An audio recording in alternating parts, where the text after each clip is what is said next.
رب اشرح لي صدري ويسر لي أمري واحلل عقدة من لساني يفقه قولي فالحمد لله والصلاة والسلام على رسول الله وعلى آله وصحبه أجمعين السلام عليكم ورحمة الله وبركاته আল্লাহ বলেন, যখন মানুষের উপর অনুগ্রহ বর্ষণ করি তখন মানুষ তা অবহেলা করে। আল্লাহ আসলে বোঝাতে চাইছেন, মানুষ যখন আল্লাহর কাছ থেকে অনেক উপহার পায় তখন তারা ভাবতে শুরু করে যে এগুলো তাদের প্রাপ্য ছিল, এগুলো পাওয়া তাদের অধিকার, বা এগুলো তাদের নিজেদের অর্জন, তাদের প্রাপ্য ছিল, তাদের অধিকার, নিজেদের অর্জন। তারা আসলে ভুলে যায় যে এগুলো আসলে ছিল তাদের প্রতি আল্লাহর অনুগ্রহ। বরং তারা নিজেদেরকেই কোনো না কোনোভাবে এগুলোর দাবিদার ভাবতে শুরু করে। ওয়া আনা বিজানিবিহি, এবং সে মুখ ঘুরিয়ে নেয়। আমি আপনাদেরকে একটি উদাহরণ দিচ্ছি। এটাই আনা বিজানিবিহি। যখন কেউ তাদেরকে বলে যে আল্লাহ তোমাকে অনেক অনুগ্রহ করেছেন, তারা বলে এটাই আক্ষরিকভাবে কোরআনের ভাষায় তুলে ধরা হয়েছে। এটাই তারা করে থাকে। তারা আল্লাহর অনুগ্রহ নিয়ে বাড়াবাড়ি করে এবং তারা ভুলে যায় যে এটা ছিল তাদের জন্য অনুগ্রহ। ও ইদা মাশাহুশার, এবং যখন তারা ক্ষতির সম্মুখীন হয়, কানা ইয়াউসা, তারা পুরোপুরি হতাশ হয়ে যায়, দুঃখ ভারাক্রান্ত হয়ে বলে, আল্লাহ আমার সাথে কেন এমন করছেন? কেন আমার সাথে এমন হচ্ছে? আমি কি এমন করেছি? যখন ভালো কিছু হয় এটা আমার প্রাপ্য ছিল, এটাই আমার প্রাপ্য ছিল, কিন্তু যখন খারাপ কিছু ঘটে তখন এটা আমার প্রাপ্য ছিল না। আল্লাহ আমার সাথে এমন করেছেন। তাদের মন এতটাই জটিল।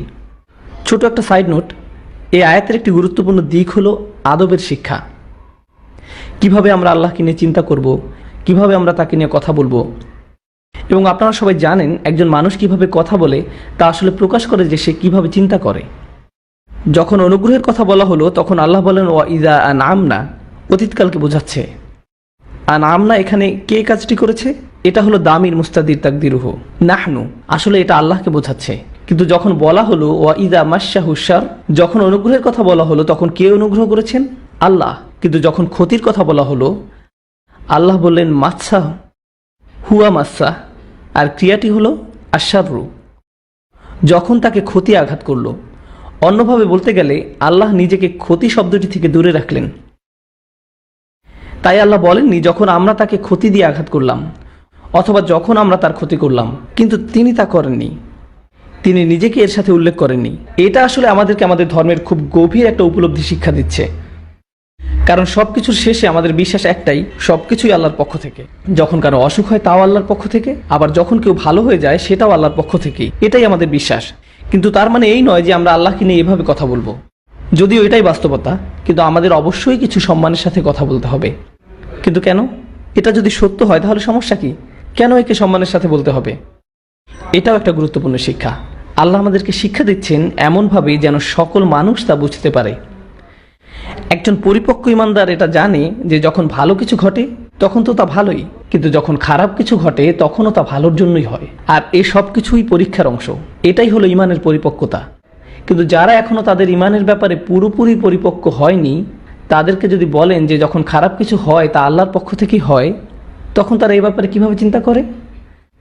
তারা ভাবে আল্লাহ আসলে খারাপ কিছু করেছেন এবং ইচ্ছা করেই করেছেন, কারণ তারা এর চেয়ে বেশি ভাবতে পারে না। তাই আল্লাহ এমনভাবে বলেছেন যেন যে এটা নিয়ে গভীরভাবে চিন্তা করবে সে তো এটা বুঝবেই, কিন্তু যে গভীরভাবে যাবে না সেও এটাকে ভুল বুঝবে না।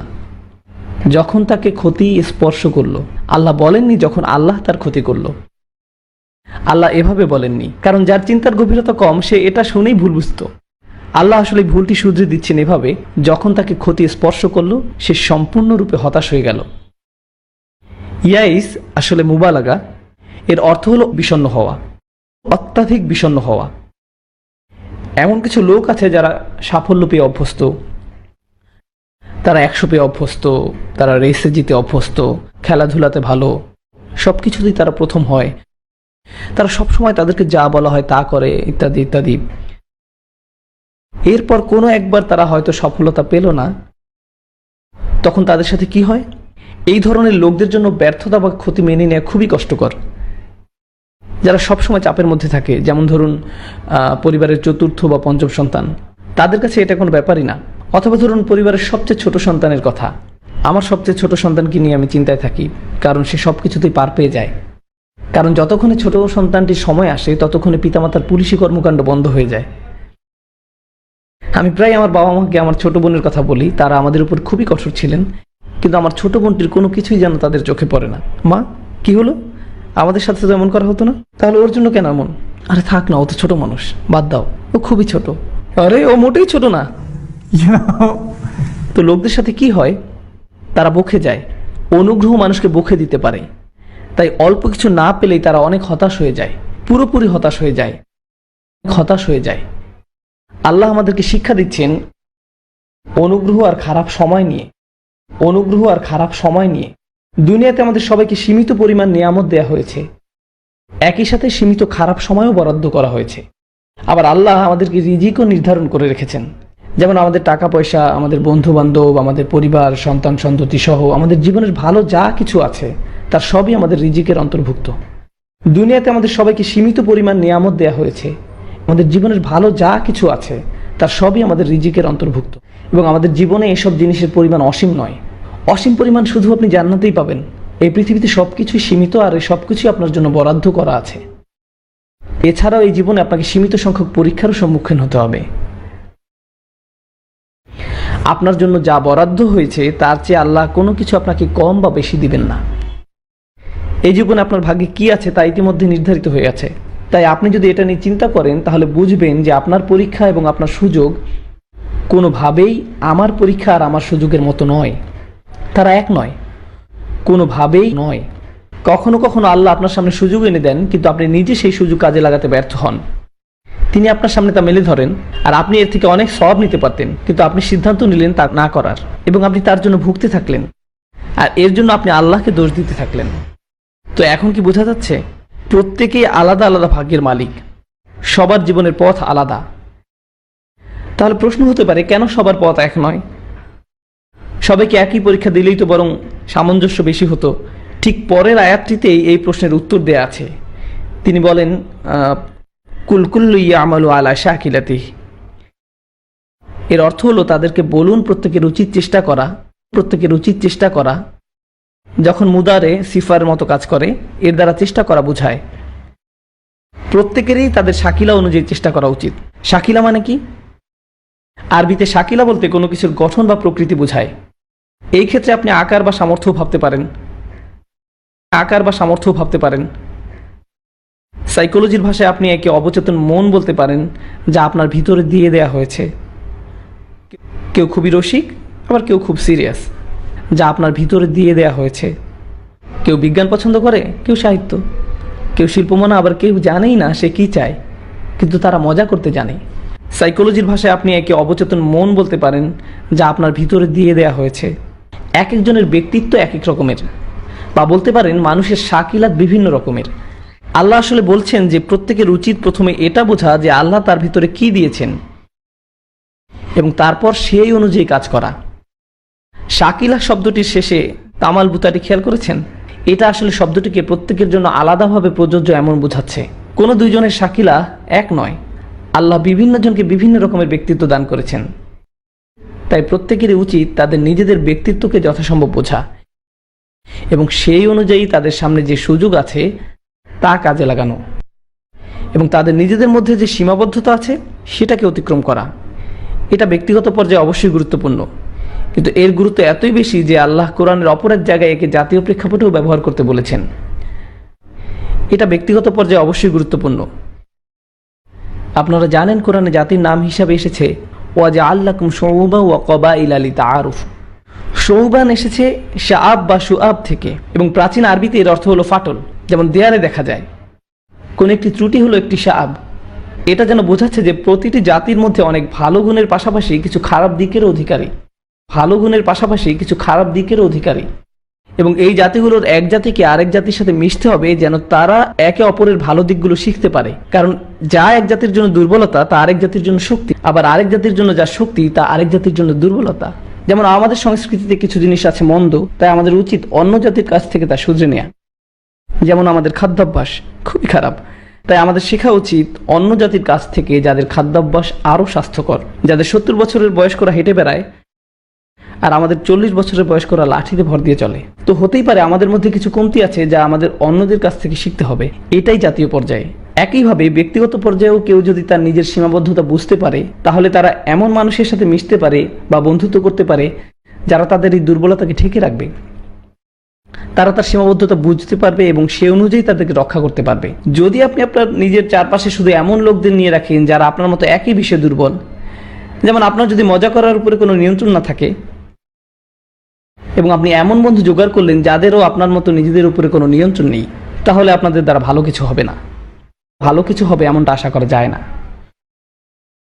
দলে এমন একজনের থাকা উচিত যে বলবে যে দেখো যথেষ্ট হয়েছে, এখন থামা উচিত। আপনার কি বুঝতে পারছেন আমার কথা?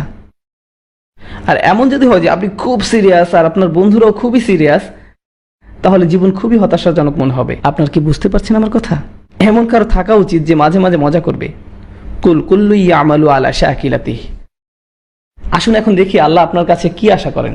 প্রত্যেকের উচিত অভিযোগ করার পরিবর্তে, অথবা যখন ভালো কিছু ঘটবে তখন খুশি, আর যখন খারাপ কিছু ঘটবে তখন মন খারাপ করার পরিবর্তে এমন চিন্তা করা উচিত যে প্রত্যেকের ভাগে নিজ নিজ ভালো ও খারাপ আছে, আর এ থেকে আপনাকে যথাসম্ভব বেশি করতে হবে নিজের ব্যক্তিত্ব অনুযায়ী।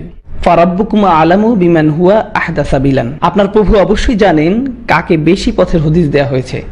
তিনি বলেননি আসসাবিলা, বরং বলেছেন সাবিলান, যাকে বলা হয় তামিজ, যা বলতে যে কোনো একটি রাস্তা বোঝায়, যা বলছে যে আমাদের প্রত্যেকের পথ হবে ভিন্ন আমাদের শাকিলাতের উপর নির্ভর করে। এ ব্যাপারটা আসলে নতুন আরেকটি প্রশ্ন নিয়ে আসছে। এই বিভিন্ন রকমের ব্যক্তিত্ব কোথা থেকে আসলো?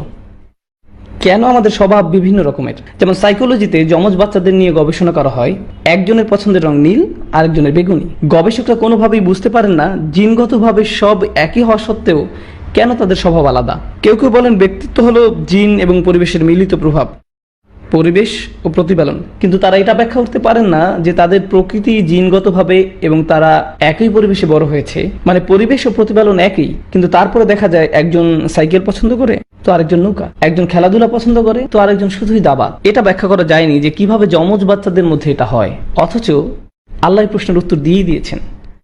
আল্লাহ বলেন তোমাদের ভিতরে রহস্যময় কিছু একটা আছে। এর পরের আয়াতটি হলো ওয়ায়াসআলুনাকা আনির রূহ কুলির রূহু মিন আমরি রাব্বি। তারা আপনাকে রূহ বা মানুষের প্রকৃতি নিয়ে প্রশ্ন করে। একটা কথা বলে নেই, রূহ আরবিতে খুবই আকর্ষণীয় একটি শব্দ।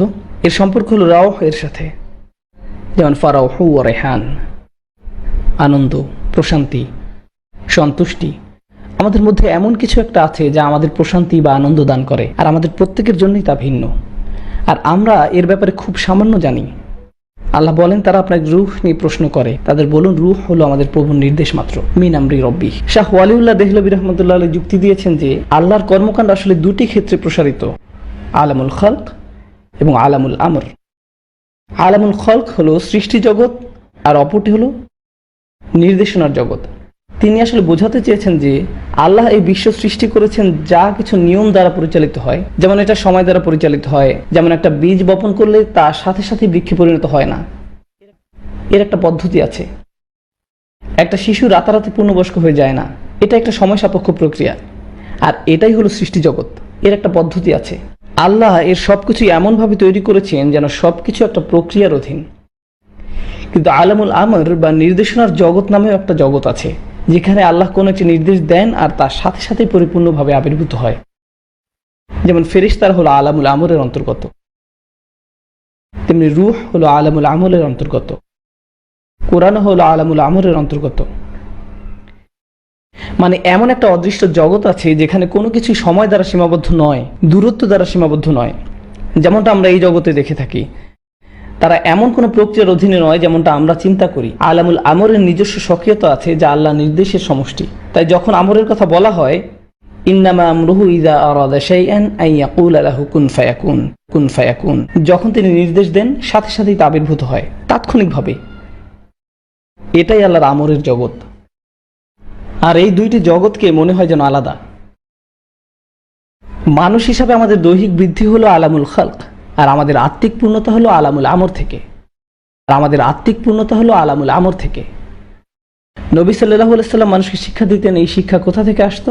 আলামুল আমর থেকে। তারা যে অলৌকিক নির্দেশনা দেখাতেন আলামুল খালকের নিয়মের বিরুদ্ধে, কারণ তা ছিল আলামুল আমর থেকে। যেমন ইব্রাহিম আলাইহিস সালামের ক্ষেত্রে আগুন তাকে স্পর্শ করেনি, এটাই ছিল আলামুল আমর। আর আল্লাহ বলছেন যে আপনার রূহ, যা আপনার ভিতরে আছে, আসলে আমরের অংশ। কুলির রূহ আমরি রব্বি, এটা আমার প্রভুর আমর থেকে। আমরা আসলে ফেরেশতাদের সম্পর্কে কতটুকু জানি আমরের জগৎ সম্পর্কে? কিছুই না। আল্লাহ আমাদেরকে যতটুকু বলেছেন তাই আমরা জানি। এছাড়া এটা পুরোপুরি আমাদের জন্য অজানা এক জগৎ। তার মানে আমরা এই শিখলাম যে আপনার আমার মধ্যে এমন কিছু আছে যা আমরের প্রকৃতি নির্ধারণ করে, অথচ আমি এ ব্যাপারে কিছুই জানি না। ওমা উতিতুম মিন ইলমি ইল্লা কলিলা, তোমাদের জ্ঞানের খুব অল্প অংশ দেয়া হয়েছে। আল্লাহ আমাদেরকে যতটুকু বলেছেন তাই আমরা জানি। আমাদের মধ্যে এমন শক্তিশালী কিছু একটা আছে যে আমরা নিজেরাও এর সম্পর্কে জানি না। এভাবে চিন্তা করুন, আমাদের মস্তিষ্ক, এটা কিন্তু রূহ নয়। এখানে খুব সূক্ষ্ম পরিসরে বৈদ্যুতিক সংকেতের মধ্য দিয়ে সবকিছু পরিচালিত হয়। একবার চিন্তা করুন, এই মস্তিষ্ক নিয়ে বিজ্ঞানীরা আসলে কতটুকু জানেন? এত বছরের গবেষণার পরেও তারা বলে থাকেন আমরা প্রায় কিছুই জানি না, আমরা মাত্র এটা বুঝতে শুরু করেছি। আর এই মস্তিষ্ক আসলে কিসের অংশ? আলামুল খলক। তাহলে আমরা কিভাবে আলামুল আমর নিয়ে বা রূহ নিয়ে জানব? তাই আল্লাহ আমাদের শিক্ষা দিচ্ছেন যে আমাদের অভিযানে নামতে হবে। যতই আপনি বরাদ্দ অনুযায়ী কাজ করবেন ততই নিজের সম্পর্কে আরও জানতে পারবেন। আপনি আসলে কে সেটা আপনি কখনোই জানতে পারবেন না যতক্ষণ আপনি নিজেকে কাজে নিয়োজিত না করছেন। আর আমি এটাই আপনাদেরকে বোঝাতে চাইছিলাম। বর্তমান সময়ের তরুণরা, বিশেষভাবে তরুণরা, তারা বলে যে আমি জানি না আমার কি করা উচিত। উস্তাদ আমাকে বলুন আমার কি করা উচিত, আমি কোন বিষয়ে পড়ব, কোন চাকরি করব। কিন্তু তারা আসলে কিছুই করে না। তারা একজনের কাছ থেকে 30টা উপদেশ নেয়, তারপর আরেকজনের কাছে যায়, সেখান থেকে 40টা উপদেশ নেয়, তারপর আরেকজনের কাছ থেকে 50টা উপদেশ নেয়। এরপর যখন বিভিন্ন লোকের কাছ থেকে অনেক উপদেশ জমা হয় তখন তারা বলে আমি তো 100 জনের কাছ থেকে 100 রকমের উপদেশ পেয়েছি।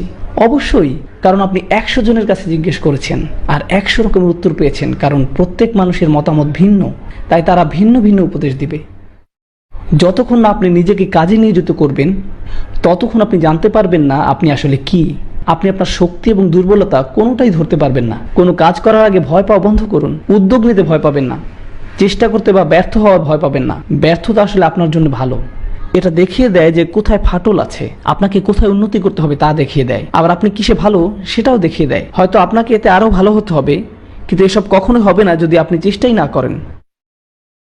যতক্ষণ আপনি নিজেকে কাজের মধ্যে নিযুক্ত করবেন, আমি চাই আপনারা এভাবে চিন্তা করুন, আমাদের রূহ তো আলামুল আমর থেকে, কিন্তু আল্লাহ আমাদেরকে এই যে জীবন দিয়েছেন যা আমরা কাজে লাগাতে পারি তা তো অসীম নয়, তাই না? তাই পূর্ণবয়স্ক হওয়া আর ঘুম অথবা বৃদ্ধ হওয়া, যখন আপনি অকর্মণ্য হয়ে যাবেন, এর মধ্যে আমাদের হাতে খুব বেশি সময় নেই নিজেকে আবিষ্কার করার জন্য, নিজেকে কাজে নিবেদিত করার জন্য। তাই নতুন কিছু করতে ভয় পাবেন না। আল্লাহ আমাদেরকে এই যে জীবন দিয়েছেন, এত সুন্দর এবং অভিযানের সুযোগ দিয়েছেন, তাই চেষ্টা করতে ভয় পাবেন না। আর আপনারা যে আরবি শিক্ষার সিদ্ধান্ত নিয়েছেন এটা অবশ্যই ভালো, কিন্তু এটা মাত্র ভ্রমণের শুরু। ব্যবসাগত, শিক্ষাগত সহ বিভিন্ন পেশা পরখ করুন। আর আপনি যদি ভয়ে জীবন কাটিয়ে দেন এই ভেবে যদি এটা আমার জন্য না হয়, আমি যদি এতে সাফল্য না পাই, তাহলে আপনি সারা জীবন এক পাশেই পড়ে থাকবেন, জীবনে কোনো কিছুই করতে পারবেন না। ব্যর্থতার ভয় আপনাকে মুক্ত হতে হবে, নিজের শাকিলার উপর জোর দিতে হবে, আপনাকে প্রাথমিক ভয় কাটিয়ে উঠতে হবে। আর যখন তা পারবেন দেখবেন জীবনে আশ্চর্যজনক পরিবর্তন শুরু হয়েছে। ব্যর্থতার ভয় আপনাকে মুক্ত হতে হবে। আমি আপনাদেরকে আমার সবচেয়ে প্রিয় ছাত্রের কথা বলি। আপনারা হলেন আমার 5ম ব্যাচের ছাত্র, ভাবলেই অবাক লাগে। যাই হোক, আমার প্রিয় ছাত্র, নাম বলবো না, তার সমস্যা কি ছিল? আমি বলি আল্লাহ তাকে আরবি শিক্ষার জন্য সৃষ্টি করেননি, আমি এটাই বলি। কিন্তু সে আমার খুব প্রিয় ছাত্র, আমি তাকে খুবই ভালোবাসি, এবং সে, আমি যতজনকে চিনি তাদের সবার থেকে বেশি পরিশ্রম করেছে, রাত আর দিন। ব্রেকের সময়ও বাকিরা হয়তো অন্য কিছু করেছে, সে পড়াশোনা করেছে। মানুষজন দুপুরের খাবার খেতে যাচ্ছে কিন্তু সে পড়ছে, সে নোটের মধ্যে ডুবে আছে, প্রশ্ন করছে আর পড়ছে তো পড়ছেই। এবং সে, আমি যতজনকে চিনি তাদের সবার থেকে বেশি পরিশ্রম করেছে। সে একের পর এক খাতা শেষ করে ফেলছে নোট লিখে লিখে। তার হাত ব্যথা হয়ে যেত, তবু সে ল্যাপটপ ব্যবহার করতো না, কারণ সে ভাবতো তা হলো অলসদের কাজ। আর সে আমার কাছের একজন বন্ধু, আমরা এর আগে একসাথে সময় কাটাতাম। আগে যখন আমি বলতাম যে চলো কিছু একটা করি, সে রাজি হয়ে যেত। কিন্তু এখন যখন আমি তাকে ফোন করে বলি চলো বাইরে যাই, কিছু একটা করি, সে বলে না আমার কাজ আছে। অথচ দিনের বেলা আমি তার শিক্ষক, আর রাতে যখন তাকে আমি ফোন দেই সে বলে তাকে পড়তে হবে। ধন্যবাদ, ক্লিক। কিন্তু সে অনেক পরীক্ষায় ভয়াবহভাবে ফেল করেছে, কিন্তু তার জন্য আমার খারাপ লাগে না, কারণ সে সত্যিকার অর্থে চেষ্টা করেছে। আর এমন লোকও ছিল যারা খুব একটা চেষ্টা না করে 100 পেয়েছে। প্রথমত আমি মনে করি তাদের জন্য এই সময়ের কোনো মূল্য নেই, তারা যা শিখছে, আর আমি তাদের কাজকে শ্রদ্ধাও জানাই না, কিন্তু সে যা করছে আমি তাকে শ্রদ্ধা করি। আমি কিছু একটা করব, যথাসম্ভব চেষ্টার সাথে করব। ব্যর্থতার প্রথম আগমনেই ভয় পেয়ে পালাবো না, আমি অন্য কিছু করা শুরু করব না। আর এটাই আমাদের বুঝতে হবে ক্যারিয়ারের ক্ষেত্রেও। আপনি যে প্রচেষ্টা করবেন, যতক্ষণ আপনি উপভোগ করছেন, যে একটু ছন্দপতন ঘটলো, আপনি ভাবলেন এখন আমার অন্য কিছু করা উচিত। তাই কি এটা তো জান্নাত নয়। ভালো দিনের সাথে খারাপ দিন তো থাকবেই, এই জীবনটাই এমন। যখন অনুগ্রহ আসতে থাকলো আমি খুশি, সব ঠিক আছে, আমি খুশি। আর যখন কিছু মনমতো হলো না, তারা চরম হতাশাগ্রস্ত হয়ে গেল। কানাইয়া উসা, তারা চরম হতাশাগ্রস্ত হয়ে গেল, আমার এটা করা ঠিক না, বা এটা আমার জন্য না। এটা ছাত্রদের সাথেও হয়। তারা একটা পরীক্ষা ফেল করে, আরে না ফেল না, 95 ফেল, আস্তাগফিরুল্লাহ। আপনি কিভাবে বাপ মাকে মুখ দেখাবেন? আপনাকে কে বিয়ে করবে কারণ আপনি 95 পেয়েছেন? আমার মনে হয় আমার পড়াশোনা ছেড়ে দেওয়া উচিত, কারণ এখন আর কোনো লাভ নেই। সত্যি সিরিয়াস হন, মেরুদণ্ড শক্ত করুন। আপনি যাই করেন না কেন নিজেকে পুরোপুরি নিবেদিত করুন। আর এটা শুধু এই প্রোগ্রামে না, জীবনের সব ক্ষেত্রেই প্রযোজ্য। যাই করুন পুরোপুরি মনোযোগের সাথে করুন। আপনি যাই করেন না কেন নিজেকে পুরোপুরি নিবেদিত করুন। অবশ্যই সাহায্য চাইতে পারেন, কিন্তু অতিরিক্ত চাইবেন না। এমন যেন না হয় যে আপনি উপদেশের পর উপদেশ নিচ্ছেন কিন্তু নিজে কিছুই করছেন না। আপনার জীবনে আপনি খুব অল্প কিছু মানুষকে বিশ্বাস করতে পারেন। আবার এমন লোকও আছে যারা এমন মানুষের কাছে উপদেশ চায় যে তারা জানে তারা 2 রকমের উত্তর পাবে, কারণ তারা দ্বিধায় থাকতে পছন্দ করে। তারা একে অজুহাত হিসাবে ব্যবহার করে। সে এটা বলেছে কিন্তু তুমি তো এটা বলেছ। তারপর আপনি যখন কিছু বলবেন তখন তারা বলবে কিন্তু অমুক তো এটা বলেছে, এটা তো আগেই বলা যেত। উপদেশ নেবেন কিন্তু তার জন্য উদ্দেশ্য থাকে। আর যাকে বিশ্বাস করেন তার কাছে যান, যেন তোর লোকের কাছে না। আর আপনি যদি তা না করেন তাহলে কি বোঝায় জানেন? প্রথমত আপনার নিজের উপর বিশ্বাস নেই, দ্বিতীয়ত আপনি মানুষকেও বিশ্বাস করেন না। আপনি কেন তাদের জিজ্ঞেস করছেন যেখানে আপনি নিজেই জানেন আপনার সিদ্ধান্ত? আপনার সবার উপদেশ নিতে হবে এমন কোনো কথা নেই। আমার উপদেশ, শেখ উমর সুলাইমানের উপদেশ, শেখ আব্দুল নাসেরের উপদেশ, বা যে কারো উপদেশ, আপনি উপদেশ নিয়ে নিজের বুদ্ধি খাটান। আর যখন আপনি সিদ্ধান্ত নিয়েছেন তখন আল্লাহর উপর বিশ্বাস রাখুন আর সামনে এগিয়ে যান। আর এভাবেই আপনি নিজেকে চিনতে পারবেন। আর এটা খুবই গুরুত্বপূর্ণ একটি শিক্ষা যা মুসলিমদের মাঝে আত্মস্থ করা উচিত। আর তাহলে ইনশাআল্লাহ আপনার এবং আপনার সাথে জড়িত অন্যদের জীবনেও আশাতীত পরিবর্তন ঘটবে। بارك الله لي ولكم في القرآن الحكيم ونفعني وإياكم بالآيات والذكر الحكيم والسلام عليكم ورحمة الله وبركاته.